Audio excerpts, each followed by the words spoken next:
हाँ जी, कैसे हो सब? ठीक हो? चलिए शुरू करते हैं। अपन पढ़ रहे हैं क्या, राजस्थान के जैन संत, है ना। और राजस्थान के जैन संत में से सबसे पहले जो राजस्थान के संत संप्रदाय टॉपिक है, अपन ने हिंदू संत कंप्लीट किए हैं और विशेष ध्यान देना है किन पे, महिला संतों पर। ठीक है, मुस्लिम संत किए हैं, उनमें मैंने आपको इंपॉर्टेंट भी बताया है कि इन संतों से खास करके क्वेश्चन बैठता है, तो वो आपको चीजें ध्यान रखनी है। बाकी ध्यान तो सबके बारे में ही रखना है ना, लेकिन आपके लिए जो रटे होनी चाहिए वो संत भी मैंने आपको बताया था कि इनसे क्वेश्चन उठता ही है।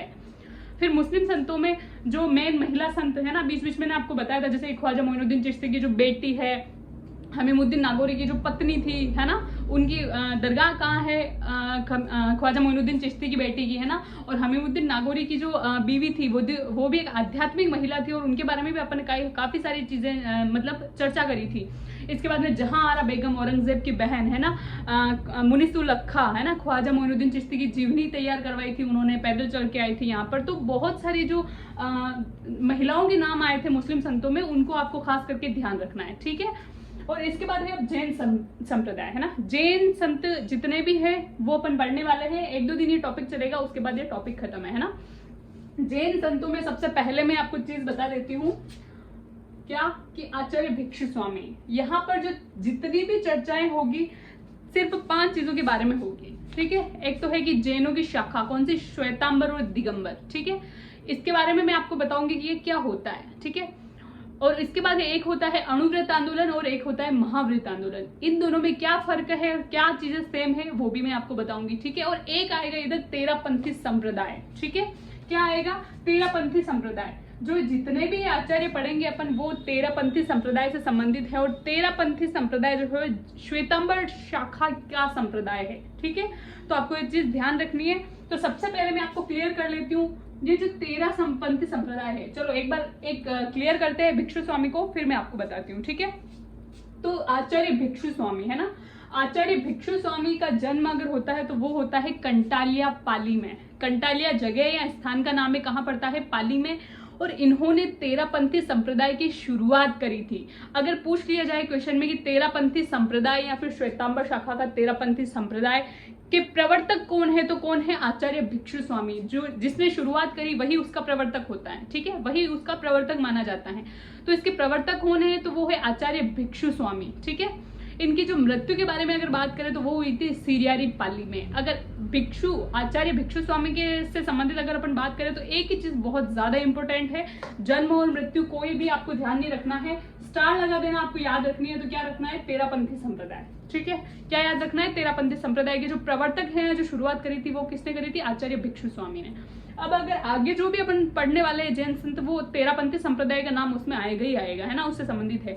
तो मैं आपको एक चीज पहले क्लियर कर देती हूँ कि जो तेरापंथी संप्रदाय है, कौन सा, तेरापंथी संप्रदाय, है ना, उसके अभी तक वर्तमान में कितने 11 आचार्य माने गए हैं। ठीक है, कितने 11 आचार्य माने गए हैं, जिसमें जो इंपॉर्टेंट है मैं आपको बता रही हूँ। ठीक है, सबसे पहले तो कौन है, आचार्य भिक्षु स्वामी। भाई तेरापंथी संप्रदाय की शुरुआत ही इन्होंने करी, तो पहले आचार्य कौन से हो गए, आचार्य भिक्षु स्वामी। अगर आपको याद रखने में ऐसे डायरेक्ट जिन्होंने शुरुआत करी वो ही प्रवर्तक होंगे इसके, और वो ही पहले आचार्य होंगे। अगर आपको ये भी कनेक्ट करने में थोड़ी दिक्कत होती है तो साइड में लिख लेना कि तेरापंथी संप्रदाय के पहले आचार्य। ठीक है, पहले आचार्य। अभी वर्तमान में जो तेरापंथी संप्रदाय के कितने 11 आचार्य रह चुके हैं, 11वें अभी वर्तमान में है ऐसा बताया जाता है ना। तो जो पहले आचार्य है वो कौन है, आचार्य भिक्षु स्वामी। ठीक है, उसके बाद आगे अपन पढ़ेंगे, अभी जो 90 आचार्य हुए थे वो कौन हुए थे, आचार्य तुलसी। ठीक है, आप पढ़ेंगे तो जो इंपॉर्टेंट है वो बता रही हूँ। पहले आचार्य तो कौन हो गए, आचार्य भिक्षु स्वामी। अंतिम जो कि 11वें आचार्य वर्तमान में है, उनको किनको माना जाता है, आचार्य। साइड में लिख लेना, मैं तो अभी हटाऊंगी इनको, है ना, तो आप पहले साइड में लिख लेना इनको। ठीक है, क्योंकि मेरे पास इतनी जगह नहीं है तो मैं साथ साथ में क्या करूंगी, हटाऊंगी। महाश्रमण जी। ठीक है, पहले आचार्य कौन है तेरापंथी संप्रदाय के, वो है आचार्य भिक्षु स्वामी। 11वें तथा मतलब जो वर्तमान में है, अंतिम तो नहीं बोल सकते अपन, क्या पता आगे भी होंगे। तो जो 11वें या फिर वर्तमान आचार्य है वो कौन से, आचार्य महाश्रमण जी। ठीक है, इसके बाद जो 90 आचार्य रहे हैं वो रहे हैं आचार्य तुलसी, जिनके बारे में अपन पढ़ेंगे। ठीक है, उसके बाद जो 10वें आचार्य रहे हैं, ठीक है, वो रहेंगे आचार्य महाप्रज्ञ जी। महाप्रज्ञ जी। ठीक है, और 11वें कौन से हो गए, आचार्य महाश्रमण। एक आता है आचार्य कालुगणी, वो 8वें नंबर के थे। आचार्य क्या है? कालूगणी।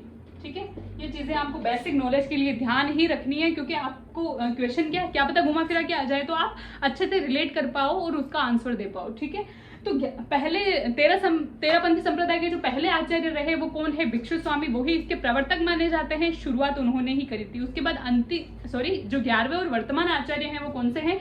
आचार्य महाश्रमण जी। 9वें आचार्य माने जाते हैं आचार्य तुलसी।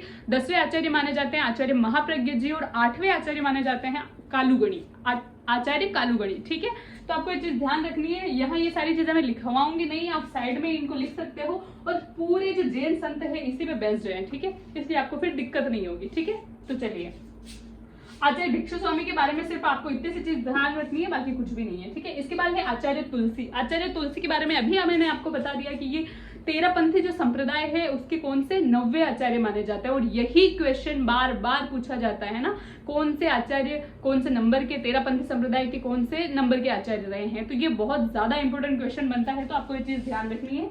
जो इंपॉर्टेंट जो आचार्य है मैंने साइड में लिख लिए, आप नोट कर सकते हो उनको। ठीक है, आचार्य तुलसी का जो जन्म होता है वो होता है लाडनू, और लाडनू कहाँ पड़ता है? पहले नागौर और अब कहाँ पर है? डीडवाना में। ठीक है, तो डीडवाना में लाडनू में इनका जन्म होता है आचार्य तुलसी का।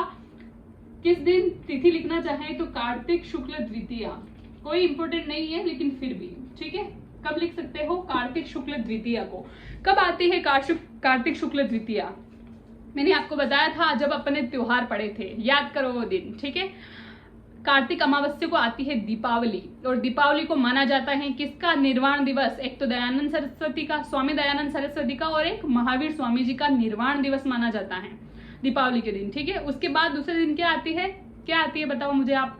गोवर्धन पूजा करते हैं ना दीपावली के दूसरे दिन, है ना। और मैंने बताया था कि एक भीलों की रस्म भी प्रचलित है ना, चावल वगैरह लूटते हैं वो, है ना। और फिर आती है द्वितीया, कार्तिक शुक्ल द्वितीया। ठीक है, तो कार्तिक शुक्ल द्वितीया को मैंने आपको ये बताया था कि भाई दूज मनाते हैं, या फिर उसको यम द्वितीया भी कहा जाता है कि भाई यम का प्रतीक है। ऐसे याद करने का तरीका भी मैंने आपको बताया था कि भाई को यम से थोड़ी कम है ना, भाई इतना लड़ाइयां करता रहता है, कूटता पीटता रहता है, तो वो वाला सिस्टम है ना। तो मैंने आपको याद करने की कनेक्टिविटी भी बताई थी आपको। ठीक है, तो यम द्वितीया, कार्तिक शुक्ल द्वितीया, जिस दिन भाई दूज या फिर यम द्वितीया मनाते हैं, उसी दिन किनका जन्म होता है? आचार्य तुलसी जी का। कहां पर होता है? लाडनू डीडवाना में। ठीक है, इसके बाद भी यह तेरापंथी संप्रदाय के 9वें आचार्य थे। ठीक है, 9वें आचार्य ये रहे। 9वें आचार्य मैंने आपको बता दिया, 10 थे आचार्य महाप्रज्ञ और आचार्य कालूगणी 8वें नंबर के थे। शुरुआत किसने करी थी तेरापंथी संप्रदाय की? किसने करी थी? आचार्य भिक्षु स्वामी ने। ये भी साइड में आप प्लीज नोट डाउन करिए कि श्वेतांबर शाखा का ये पंथ है या संप्रदाय है। अब आप सोच रहे होंगे श्वेतांबर और दिगंबर में क्या फर्क है। जब अपन ने त्योहारों में पढ़ा था पर्युषण, ठीक है, कब? दशलक्षण पर्व, जैनियों के दशलक्षण पर्व को कहते हैं पर्युषण। ठीक है, पर्युषण दिगंबर शाखा और श्वेतांबर शाखा में अलग अलग मनाया जाता है। दिगंबर शाखा में 10 दिन का मनाया जाता है, श्वेतांबर शाखा में 8 दिन का मनाया जाता है। ठीक है, दिगंबर शाखा में जो मनाया जाता है 10 दिन का त्योहार, वो मनाया जाता है भाद्रपद शुक्ल पंचमी से भाद्रपद शुक्ल चतुर्दशी को। ठीक है, श्वेतांबर शाखा में जो 8 दिन का मनाया जाता है दशलक्षण पर्व या पर्युषण, वो कब मनाया जाता है? वो मनाया जाता है भाद्रपद कृष्ण द्वादशी से भाद्रपद शुक्ल चतुर्थी तक। ठीक है, 8 दिन हो गए और उधर दिन हो गए 10 दिन। और फिर उसके बाद जो है इनके क्षमा याचना पर्व भी मनाया जाता है पर्युषण के जस्ट बाद ही।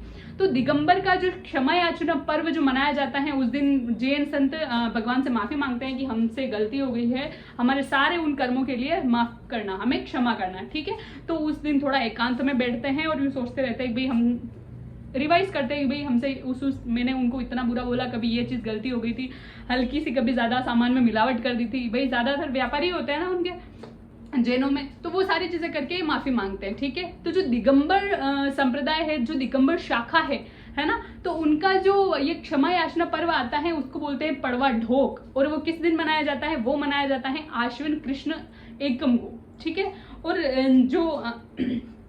जो इनका होता है श्वेतांबर शाखा का जो होता है क्षमा याचना पर्व, उसे कहा जाता है संवत्सरी। ठीक है, और वो किस दिन आता है? भाद्रपद शुक्ल पंचमी को। ठीक है, तो जो श्वेतांबर शाखा का जो क्या होता है, क्षमा याचना पर्व होता है, उसे संवत्सरी कहा जाता है। और जो दिगंबर शाखा का जो क्षमा याचना पर्व होता है उसे क्या कहा जाता है, उसे कहा जाता है पड़वा ढोक। और ये दोनों ही किसके, पर्युषण के बाद आते हैं, ठीक है। तो श्वेतांबर शाखा और दिगंबर शाखा में फर्क है। और जो मेन फर्क मैं आपको बता दूं वो है, ये है कि श्वेतांबर शाखा वाले जो कहीं पे भी आपको दिख जाएंगे महाराज जी, जो सफेद कलर के वस्त्र धारण करते हैं ना, वो वैसे राख का पानी पीते हैं, है ना, हाथ में लेके खाना खाते हैं ना, जिनके आगे पीछे जैन लोग वगैरह चलते कहीं पे भी आपको दिख जाएंगे, है ना। तो वो चीज है। तो जो सफेद कलर के वस्त्र धारण करते हैं ना, मुंह पे ऐसे मास्क भी हमेशा लगाए रहते हैं, ठीक है, तो वो कौन होते हैं, वो श्वेतांबर शाखा के होते हैं। और दिगंबर शाखा के जो संत होते हैं वो अपने शरीर पर वस्त्र धारण नहीं करते हैं, बिल्कुल भी वस्त्र धारण नहीं करते हैं, मतलब निर्वस्त्र अवस्था में रहते हैं वो।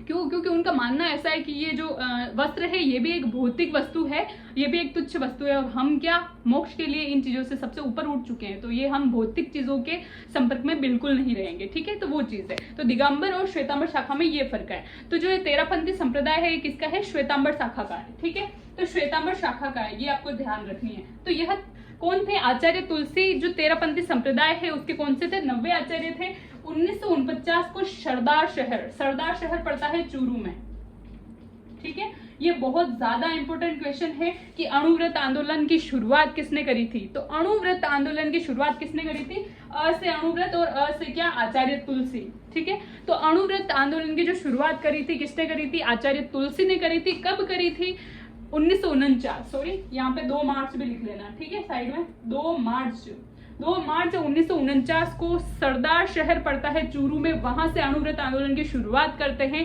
आचार्य तुलसी, ठीक है, जो कि तेरापंथी संप्रदाय के 90 आचार्य भी थे, ठीक है। बहुत ज्यादा इंपॉर्टेंट है अणुव्रत आंदोलन, ठीक है, ध्यान रखना। अब अणुव्रत आंदोलन क्या होता है, ठीक है।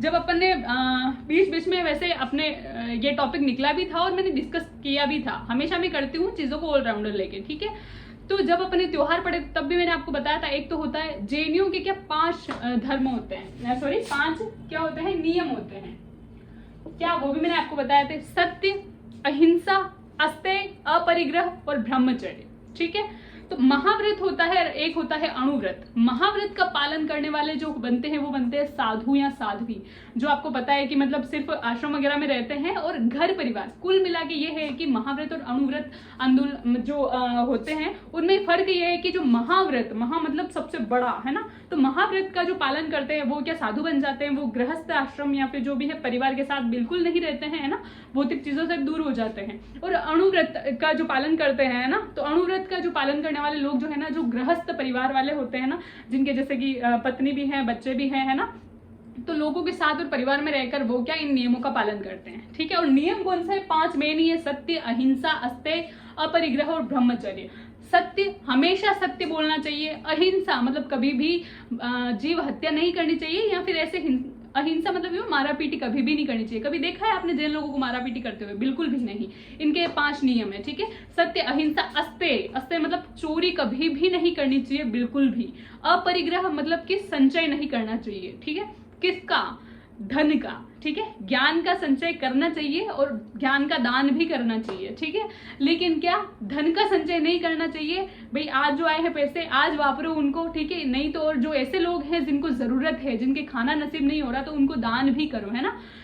संचय मत करो धन का बिल्कुल भी। और ब्रह्मचर्य का मतलब ये नहीं होता है कि आप बोल रहे हो कि महाव्रत वाले ही ब्रह्मचर्य का पालन करेंगे। ब्रह्मचर्य वो भी होता है जो गृहस्थ आश्रम में रहता है, जिनका पति है और जिनकी पत्नी है, वो भी ब्रह्मचर्य नियम का पालन कर सकते हैं। कैसे, ब्रह्मचर्य का मतलब ये नहीं होता कि भाई आप शादी मत करो, मतलब स्त्री समाज जो पुरुष है कि भाई स्त्री की तरफ देखना ही नहीं है और स्त्री सोचे कि पुरुष जाति की तरफ देखना ही नहीं है, ऐसा नहीं है। ब्रह्मचर्य का मतलब ये भी होता है कि आपकी जिससे शादी हुई है, इवन आपका जो लाइफ पार्टनर है, आपका जो जीवन साथी है, आपका जो पति है, आपकी जो पत्नी है, आपके दाम्पत्य जीवन में जो आपका साथी है, उसके अलावा मतलब कि एक पति हो, वो अपनी पत्नी के अलावा किसी भी पर स्त्री, पर नारी की तरफ बिल्कुल भी आंख उठाकर नहीं देखे, ना कोई भी चीज गलत मन में चीजें लाए, है ना। और वैसे ही एक स्त्री के लिए है कि अपने पति के अलावा पर पुरुष को बिल्कुल भी नहीं देखे, है ना, आंख उठा करके भी, और ना ही कोई चीजें ये वासना वगैरह ध्यान में लाए। तो वो ही एक ब्रह्मचर्य नियम का पालन है, ठीक है। तो दाम्पत्य जीवन में रह के भी क्या आप ब्रह्मचर्य नियम का पालन कर सकते हो। तो अणुव्रत और महाव्रत में ये फर्क है कि महाव्रत का जो मेन नियम इनके 5 है, बाकी तो बहुत सारे नियम है ना। ये भी है जो महाव्रत का पालन करते हैं वो तो शादी भी नहीं करते इनके, तो ऐसे बहुत सारे नियम है, लेकिन जो मेन नियम है वो 5 नियम है, जो कि गृहस्थ जीवन में रहने वाले लोग भी उस नियम का पालन कर सकते हैं 5 का। तो भाई सत्य भी बोल सकते हैं, झूठ नहीं बोलना है, अहिंसा, है ना, हिंसा नहीं करनी, अपने को चोरी नहीं करनी है ना, और धन का संचय नहीं करना है, मतलब दान भी करते रहना है, और क्या है, ब्रह्मचर्य नियम का पालन करता है, मतलब वफादार रहना है अपनी पत्नी के प्रति या फिर अपने पति के प्रति, है ना। तो वो चीजें तो वो एक सामान्य परिवार वाले या फिर घर बार जो जीवन में रहते हैं वो भी पालन कर सकते हैं, इसके लिए साधु बनना जरूरी नहीं है।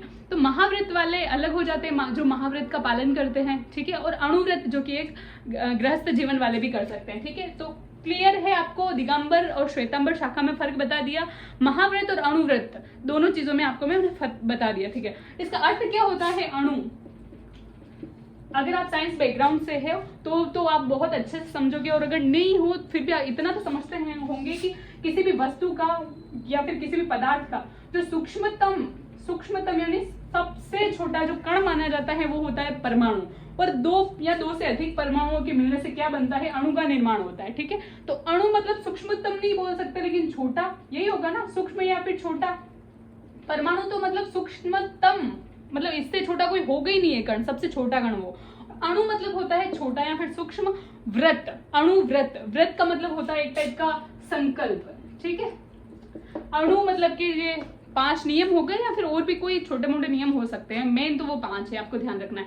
तो आप कोई भी एक ऐसे नियम है जो आपको सूटेबल हो सके और बहुत अच्छे नियम है, तो इनका कहना है अणुव्रत आंदोलन वालों का कि अगर आप कोई जैसे छोटा अगर संकल्प लेके भी जीवन में चलो ना कि भाई ये सुधार मैं जीवन में कर रहा हूँ धीरे धीरे, और आज के बाद ये नहीं करना है, मुझे वो नहीं करना है, तो भी इंसान छोटी चीज से शुरुआत करके एक टाइम बाद बहुत आगे पहुंच सकता है, ठीक है। इनका ये कहना है जीवन इंसान अपने जीवन में बहुत सुधार कर सकता है यदि सारी चीजें एक साथ, जरूरत नहीं है कि सारी चीजें सारे बदलाव आप एक साथ करो, लेकिन एक एक छोटे छोटे व्रत या छोटे छोटे संकल्प लेके क्या करो, शुरुआत करो, थोड़े से दिन उनको चलाओ, फिर थोड़े दिन बाद हो गया भाई ये सुधार हो चुका है, अब दूसरी चीजों को पकड़ते हैं, इस चीज में मुझे सुधार करना है, थोड़े टाइम उसको चलाओ, फिर उसमें सुधार तो हो चुका है, फिर उसके बाद तीसरी चीज पकड़ो, मुझे इसमें सुधार करना है। तो ऐसे ऐसे करके इंसान अपने जीवन में बहुत तरक्की कर सकता है, ठीक है। आप भी फॉलो कर सकते हो उस चीज को, ठीक है।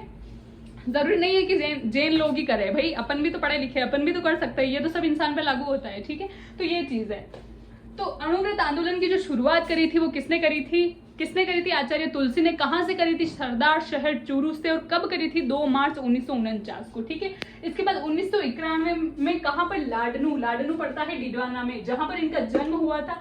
भाई इनका जो कोई भी इंसान वैसे सब जगह, अगर कोई संत भी है या फिर कोई बड़ा आदमी भी है ना, सब लोगों के लिए जनहित में वो काम करेगा, लेकिन जहां उसकी जन्म स्थली रही है ना, तो वहां वो बहुत सारे काम करवाएगा। आप अशोक गहलोत को ही देख लो, अपने जो माननीय पूर्व मुख्यमंत्री रहे हैं, तो भाई अगर उन्होंने उस सब जगह मुख्यमंत्री रहे हैं राज्य के, वो है ना, सब जगह उन्होंने विकास करवाया, लेकिन जहां से उनकी जो जन्मभूमि है ना, मारवाड़ साइड है ना, जोधपुर, तो वहां पे बहुत ज्यादा विकास देखने को अपने को मिलता है ना, वो चीजें। तो जहां पर जो इंसान है चाहे कितनी तरक्की करे, लेकिन जहां उसका जन्म हुआ है वहां तो वो बहुत सारी चीजें सुधार करवाएगा, है ना, चाहे वो जन्मस्थली में रह नहीं रहा हो, कर्मस्थली कहीं और है उनकी, फिर भी बहुत ज्यादा सुधार करवाते हैं वो, ठीक है। तो आपको ये चीज ध्यान रखनी है। तो 1991 में क्या होता है, लाडनू डिडवाना जहां उनका जन्म हुआ था, वहां पर क्या करवाते हैं, जैन विश्व भारती विश्वविद्यालय, मतलब कि जैन विश्व भारती यूनिवर्सिटी की स्थापना करवाते हैं। कौन करवाते हैं, आचार्य तुलसी, ठीक है। सिर्फ एक है, तेरापंथी संप्रदाय के प्रवर्तक, या शुरुआत किसने करी थी, आचार्य भिक्षु स्वामी, ठीक है, जो कि तेरापंथी संप्रदाय के पहले आचार्य हैं, बार बार बोल के बता रही हूं मैं, ठीक है। इसके बाद है तेरापंथी संप्रदाय के 90वें आचार्य, कौन है, आचार्य तुलसी, जिन्होंने क्या किया था, अणुव्रत महाआंदोलन की शुरुआत करी थी, या फिर अणुव्रत आंदोलन की शुरुआत करी थी।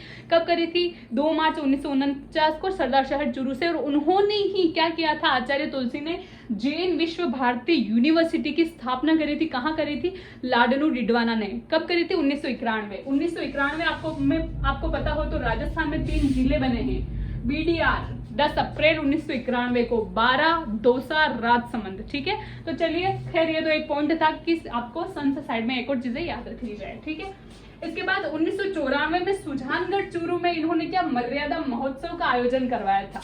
सुजानगढ़ चूरू में 1994 में इन्होंने मर्यादा महोत्सव या फिर मर्यादा सम्मेलन, क्या है मर्यादा सम्मेलन भी लिखा हुआ आ सकता है, जरूरी नहीं है कि आपको महोत्सव ही मिले, और इवन कहीं पर विश्व मर्यादा सम्मेलन भी लिखा हुआ आता है या विश्व मर्यादा महोत्सव। तो विश्व जो मर्यादा महोत्सव है उसकी शुरुआत किसने करी या फिर उसका आयोजन किसने करवाया था, तो आचार्य तुलसी ने करवाया था। ठीक है, कब करवाया था 1994 में।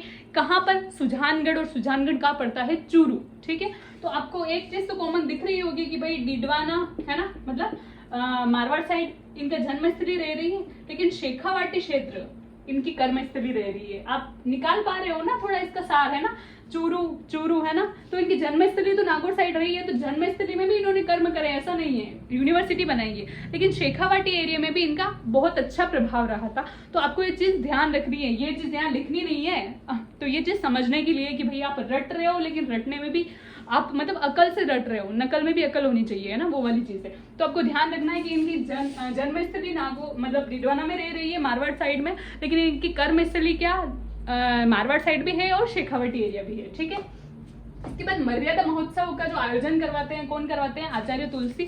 मर्यादा, ठीक है, मर्यादा मतलब इनका यही कहना था, एक तो वही अपने नियम फॉलो करो जो कि अणुव्रत आंदोलन के जो नियम थे। ठीक है, और मर्यादा मतलब कि एक होता है इंसान को सारी चीजें, कितने मॉडर्न होते हैं वैसे, जितने लोग जितने आगे पढ़ रहे हैं ना उतनी आधुनिकतावाद के समर्थक बनते जा रहे हैं ना। आधुनिकतावाद होनी चाहिए, मतलब कि मॉडर्न लाइफ, लेकिन फिर भी मॉडर्न लाइफ भी हो, लेकिन वो किस में हो, एक दायरे में हो, मर्यादा में रहकर हो। जैसे कि आप जैन लोगों को देख लेना, है ना, बहुत अच्छे अच्छे व्यापारी हैं, इवन मतलब आधुनिकतावाद अपनाई है उन्होंने, कपड़ों में अपनाई है ना, खाने पीने की चीजों में अपनाई है, अपने जो रहन सहन हुआ है उनकी लाइफ में, उन सब चीजों में उन्होंने आधुनिकतावाद का समर्थन किया है, किन्होंने, जैन लोगों ने, आप देखना। लेकिन जो संस्कार है उनके, है ना, वही बड़े बुड्ढों का पालन करना, अगर पापा ने बोल दिया, बड़े पापा ने बोल दिया ये चीज नहीं करनी है तो वो नहीं करनी है, दादाजी के पैर दबाने, सारी चीजें जो है संस्कार उन्होंने अभी भी है, चाहे कितने मतलब आधुनिकतावाद के समर्थक क्यों नहीं बन जाए वो, लेकिन संस्कार संस्कार है, मर्यादा मर्यादा है भाई। अपने जो नियम है ना, कायदे हैं, जो संस्कार है, जो कि एक हिंदू धर्म या जैन धर्म है ना, तो उन सारी चीजों को फॉलो करते हैं ये, चाहे कितने ही आधुनिकतावाद के समर्थक हो, है ना, चाहे कपड़े कितने ही चेंज हो जाए, रहन सहन चेंज हो जाए, सारी चीजें। ठीक है, तो वो चीज है। तो इनके कहने का तात्पर्य क्या था भाई, आधुनिकतावाद के समर्थक बनो, लेकिन किसके, मर्यादा के साथ। तो इसी बात पे इन्होंने जोर दिया था, और फिर क्या महोत्सव का आयोजन करवाया था या फिर विश्व मर्यादा सम्मेलन का आयोजन करवाया था 1994 में। कहाँ करवाया था, सुजानगढ़ चूरू में। ठीक है, चूरू जो कि शेखावाटी एरिया पड़ता है। ठीक है, सिक्कर, चूरू और झुंझुनू शेखावाटी एरिया के जिले हैं ये, और अब तो एक और इनमें काउंट हो गया है, नीम का थाना। ठीक है, जो बना है ना अलग से, तो अब क्या कौन कौन से जिले आ गए हैं, सिक्कर, चूरू, झुंझुनू और एक आ गया है नीम का थाना शेखावाटी जिलों में। ठीक है, तो आपको ये चीज ध्यान रखनी है, इसलिए बोल रही हूँ मैं क्या कि इनका जन्म तो हुआ है मारवाड़ में, लेकिन इनकी कर्मस्थली, इनकी जन्मस्थली भी रही है ना, मारवाड़ साइड, मतलब लाडनू डिडवाना में, और इनकी जो कर्मस्थली कहाँ रही है, शेखावाटी एरिया में भी रही है, जो चूरू है ना, शेखावाटी एरिया का जिला है चूरू, सबसे गर्म जिला है ना। वार्षिक तापांतर में दैनिक तापांतर होता है, मतलब कि दिन का जैसे कि 12 बज रहे हैं तो सबसे अधिक तापमान होता है, और जब रात हो जाती है मतलब तब न्यूनतम तापांतर होता है। तो जियोग्राफी जब अपन पढ़ेंगे तब अपन पढ़ेंगे कि जो अगर दैनिक तापांतर मतलब प्रत्येक दिन का अगर तापांतर देखा जाए तो जो सबसे अधिक तापांतर पाया जाता है वो कहाँ पाया जाता है, जैसलमेर जिले में। लेकिन वार्षिक तापांतर मतलब कि ऋतुओं के अनुसार, जैसे कि गर्मी में बहुत ज्यादा गर्मी पड़ रही है, सर्दी में बहुत ज्यादा सर्दी पड़ रही है ना, तो ये तापांतर हो गया, तापमान में अंतर है ना, अधिकतम तापमान और न्यूनतम तापमान। तो जो वार्षिक तापांतर है वो कहाँ का होता है, सर्वाधिक चूरू का होता है। चूरू में इवन कोई नदी भी नहीं है, इसके कारण भी ये हो सकता है। ठीक है, चूरू और बीकानेर 2 जिले ऐसे हैं जहां पर कोई भी नदी नहीं है। ठीक है, तो ये चीजें आपको एक और क्लियर हो गई। और चूरू में ही क्या सर्वाधिक वार्षिक तापांतर पाया जाता है। ठीक है, सबसे गर्म जिला है चूरू, और सबसे गर्म अगर स्थान पूछा जाए तो वो है फलोदी। फलोदी पहले जोधपुर में पड़ता था, लेकिन अभी फलोदी अलग जिला बना दिया गया है, जो कि क्या अंतरराष्ट्रीय सीमा को टच करता है। जैसलमेर के ऊपर की साइड जो नोखा क्षेत्र था, कहाँ का जैसलमेर का नोख है ना, तो किसमें मिला दिया गया है, फलोदी में। तो उसको मिला के क्या फलोदी एक जिला बन गया है जो कि अंतरराष्ट्रीय सीमा को स्पर्श कर रहा है। ठीक है, तो अपन इधर रहते हैं आर्ट एंड कल्चर में, ज्योग्राफी में नहीं जाना है अपने को। तो मर्यादा महोत्सव का आयोजन करवाया था। ठीक है, ये चीज क्लियर है। इन्होंने विसर्जन पर बल दिया था। इन्होंने आचार्य स्वामी ने, आचार्य तुलसी ने, है ना, आचार्य तुलसी जो कि 90 आचार्य हैं तेरापंथी संप्रदाय के। ठीक है, इन्होंने किस पर बल दिया है, विसर्जन। विसर्जन का अगर शाब्दिक अर्थ आपको मैं बताऊं तो वो होता है त्याग या फिर होता है दान। त्याग करो या फिर दान, परफेक्ट वर्ड रहेगा इसके लिए कि दान करना चाहिए। विसर्जन पर बल दिया है। विसर्जन मतलब होता है दान करना चाहिए। किसका, एक तो है धन और एक है क्या, ज्ञान। धन और ज्ञान दोनों का दान करना चाहिए। और ये विसर्जन पर बल किसके लिए दिया था इन्होंने, सामाजिक समानता बनाए रखने के लिए। सामाजिक समानता, तो ये आपको पता है समाज में सब लोग एक जैसे नहीं होते हैं, सबका स्तर अलग अलग होता है। चाहे धन से देख लो आप, चाहे ज्ञान से देख लो। किसी के धन से लेवल ऊपर है तो किसी का ज्ञान से ऊपर है, और ऑब्वियसली जिसका ज्ञान ज्यादा होगा उसका धन भी बहुत ज्यादा होगा, क्योंकि ज्ञान और धन इन दोनों का बहुत ही ज्यादा घनिष्ठ संबंध है। ठीक है, तो बहुत अपन देखते हैं ना अपने आसपास में कि बहुत सारे पैसे वाले लोग, हालांकि सामान्यतः ऐसा होता है, हमेशा ऐसा नहीं होता है कि जो पैसे वाले लोग हैं उन्हीं के पास ज्ञान है बाकी किसी के पास नहीं है। ऐसा हमेशा नहीं होता है, लेकिन सामान्यतः मतलब जनरली ऐसा होता है कि जिनके पास पैसा है उनके पास दिमाग भी है, क्योंकि बिना ज्ञान के धन नहीं कमाया जाता है। ठीक है, और किसी के पास पैसा है और अगर ज्ञान नहीं है तो फिर वापस वो सड़क पर आ जाएंगे अपने आप थोड़े टाइम में। ठीक है, तो ये चीज है। तो ज्ञान और धन का घनिष्ठ संबंध है।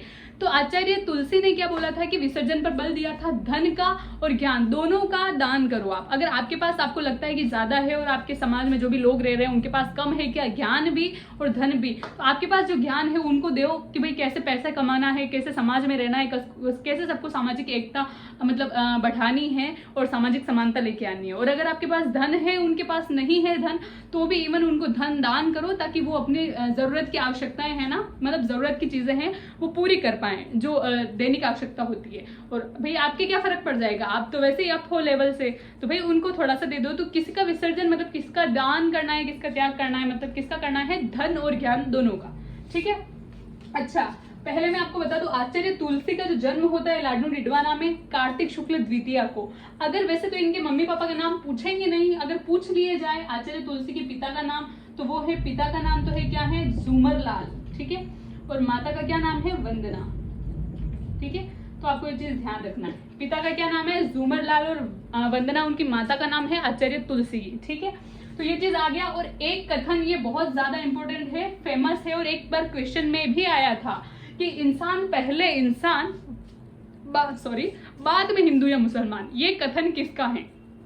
तो ये है, इन्होंने सामाजिक एकता बढ़ाने के लिए, मतलब जो भी हो लोग अलग अलग धर्मों को फॉलो करते हैं, अलग अलग धर्मों को मानते हैं, ठीक है, वो चीज अच्छी है कि आपका जो जन्मजात जो धर्म होता है, आपका जन्म जिस धर्म में हुआ है, ऑब्वियसली आप उस धर्म को मानोगे, लेकिन बाकी धर्मों का भी हमें बहिष्कार नहीं करना चाहिए कि भाई चलो अपन हिंदू हैं दिल से, तो जो भी जैन धर्म है, सिख धर्म है, मुस्लिम धर्म है, उनका भी हमें सम्मान करना चाहिए। भाई जन्म से तो हम हिंदू है कि भाई हम हिंदू धर्म के हैं, हम सनातनी हैं, लेकिन चलो बाकी अन्य धर्मों का भी हमें सम्मान करना चाहिए, जिससे क्या होगी, सामाजिक एक रूपता होगी, सामाजिक समानता होगी, है ना। ये जो सामाजिक बुराइयां होती है, रूढ़िवादी वगैरह, है ना, ये चीजें खत्म होगी, जो थॉट होते हैं ना, ये सारी चीजें खत्म होगी। तो इसलिए इन्होंने बल दिया था और एक कथन बोला था, इन्होंने क्या बोला था, इंसान पहले इंसान बाद में हिंदू या मुसलमान। ठीक है, तो इंसान पहले इंसान है, इंसान का पहला जो धर्म है वो है इंसान, कि भाई आप पैदाइश से इंसान हो, ये आपका पहले धर्म है, आप भी इंसान हो, वो भी इंसान है ना। कपड़े पहनने से और धर्म अगर नहीं बताओ और सिर्फ आप इंसान ही हो, सब किसी एक दूसरे को मत बताओ, तो आप एक दूसरे को यही समझोगे ना, धर्म से थोड़ी जानोगे भाई हाथ पैर है, हमारे भी आंखें उनके भी आंखें, उनका भी स्ट्रक्चर सेम है, हमारा भी सेम है, तो भाई वो भी इंसान है। पहला जो इंसान का धर्म है क्या है, इंसान, और बाद में उसका धर्म हिंदू या फिर मुसलमान या फिर जैन या सिख ईसाई जो भी हो। तो इनका एक कथन बहुत ज्यादा फेमस है और ये आता भी है एग्जाम में, तो आपको ये ध्यान रखना है। तो आचार्य तुलसी इस कथन के माध्यम से क्या करना चाहते हैं, सामाजिक समानता या फिर सामाजिक एकता जो भी चीज है इसको बढ़ावा दे रहे हैं, डायरेक्टली या इनडायरेक्टली रूप से। ठीक है, तो ये चीजें आपको ध्यान रखनी है। मैंने आपको क्लियर कर लिया है आचार्य भिक्षु स्वामी और आचार्य तुलसी, ठीक है। आचार्य भिक्षु स्वामी जो कि तेरापंथी संप्रदाय के प्रवर्तक माने जाते हैं या फिर पहले आचार्य माने जाते हैं। तेरापंथी संप्रदाय श्वेतांबर शाखा से संबंधित है, ठीक है। मैंने आपको फर्क बता दिया है श्वेतांबर और दिगंबरों में, महाव्रत और अणुव्रत में, ठीक है। तेरापंथी संप्रदाय के वर्तमान तक, है ना, आगे भी और रहेंगे तो अपन ऐसे नहीं बोल सकते कि अंतिम, इसलिए बोल रहे हैं कि वर्तमान में जो आचार्य है वो कौन है, महाश्रमण जी, है ना। आचार्य महाश्रमण जी जो कि 11वें और वर्तमान में आचार्य हैं किसके, तेरापंथी संप्रदाय के। 8वें आचार्य माने जाते हैं कालूगणी, 9वें आचार्य माने जाते हैं आचार्य तुलसी और 10वें आचार्य माने जाते हैं आचार्य महाप्रज्ञ जी। और पहले कौन है, आचार्य भिक्षु स्वामी। इवन कहीं कहीं आपको देखने को मिलता है कि आचार्य तुलसी, मैंने जो ये साइड में पहले आपको लिखवाया है, इतने संतों के बारे में तो अपन पढ़ेंगे भी नहीं, लेकिन आपको ये नंबरिंग करवा के मैंने लिखवाया है, वो इसलिए लिखवाया है कि क्वेश्चन ऐसे भी बैठता है कि आचार्य तुलसी के पूर्ववर्ती और परवर्ती कौन थे, पूर्ववर्ती और परवर्ती या फिर परिवर्ती कौन थे। तो पूर्ववर्ती मतलब कि आचार्य तुलसी से पहले वाले आचार्य कौन थे तेरापंथी संप्रदाय के, और परिवर्ती मतलब कि बाद, तो आचार्य तुलसी के बाद कौन रहे थे आचार्य तेरापंथी संप्रदाय के, और पूर्ववर्ती आचार्य कौन थे। तो आचार्य तुलसी के पूर्ववर्ती आचार्य अगर पूछ लिया जाए, मतलब आचार्य तुलसी से पहले कौन थे आचार्य, तो वो कौन थे, आचार्य कालूगणी जो कि 8वें नंबर के हैं। क्यों, क्योंकि आचार्य तुलसी 9वें नंबर के हैं। तो पूर्ववर्ती मतलब कि आचार्य, इनके जो नंबर है उससे एक पहले, ये 9वें नंबर के हैं, तो 8वें नंबर वाले पूर्ववर्ती हो गए इनसे पूर्व। और इनके बाद कौन रहे थे, बाद मतलब कि 10वें आचार्य, वो कौन रहे थे, तो वो रहे थे आचार्य महाप्रज्ञ जी, ठीक है, जो कि मैंने आपको ये नंबरिंग करवा रखी है। तो इसलिए मैंने ये नंबरिंग करवा के साइड में ये चीज लिखवाई है कि आपको रटना है, लेकिन रटने के साथ भी में भी ये चीजें करनी है।